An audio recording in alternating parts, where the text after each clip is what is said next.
Well, the Easter story is so familiar. How many times have we read it? I don't know how many times I've heard it in church, how many times I've just sat down and read it on my own.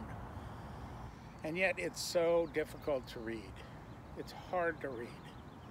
Not because of what it says, not because of what it doesn't say, not because that there's the resurrection at the end.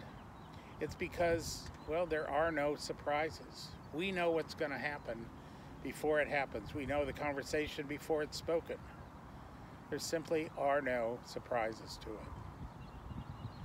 You know, my mother was a huge mystery fan. She loved reading mysteries. Whenever she would sit still, she'd read them. She loved Dorothy Sayers, John B. MacDonald, Raymond Chandler. But her favorite was Agatha Christie.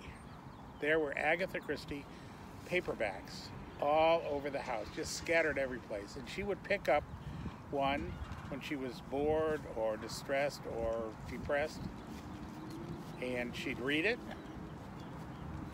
but not the whole thing. She'd read just a chapter, maybe a couple of paragraphs, and she could put all of this in the context of the whole story because she had read the story so many times.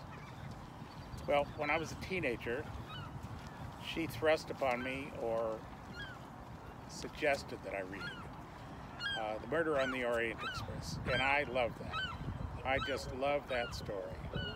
And then in the 70s, she and I went to the movie with John Gielgud and Lauren Bacall, and we sat and watched that movie, and at every turn we knew what was going to happen. We knew what was going to happen before Poirot knew what was going to happen. That's the way it is with those mysteries that we read at that time. But that's the problem with John's story about the Easter story. There simply is no mystery. There's no surprise. We know what is going to happen. We know what's going to happen before Mary knows what happened. When Mary started out for the tomb, she went to place herbs and spices on the coverings of her dead friend Jesus. And as she approached, she noticed there was something different. There was the tomb, but the stone had been rolled away. Now we know this. We know what she's going to find, or maybe what she's not going to find. But she didn't know this. She came with the intention of blessing and spreading spices and herbs across her dead friend. And so she is shocked and surprised and confounded. She doesn't understand this mystery that she has come across. Well, when I read Murder at the Orient Express, I don't read it for the story. I don't read it for the plot. Certainly I know the plot inside and out.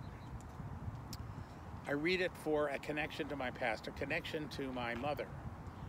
And I also read it for a connection to the characters. I look for little nuances that I might have missed. There aren't many, but I look for those.